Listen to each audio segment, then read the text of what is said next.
இயேசுவின் அன்பு இதயங்களுக்கு காலை வணக்கம். இந்த நாள் உங்களுக்கு ஆசீர்வாதமாக அமைய வாழ்த்துக்கள்.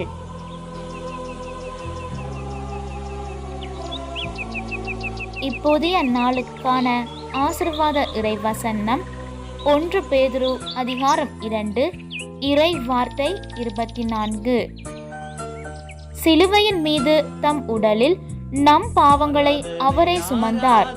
நம் பாவங்களுக்கு இறந்து நீதிக்காக வாழ்வதற்கே இவ்வாறு செய்தார்.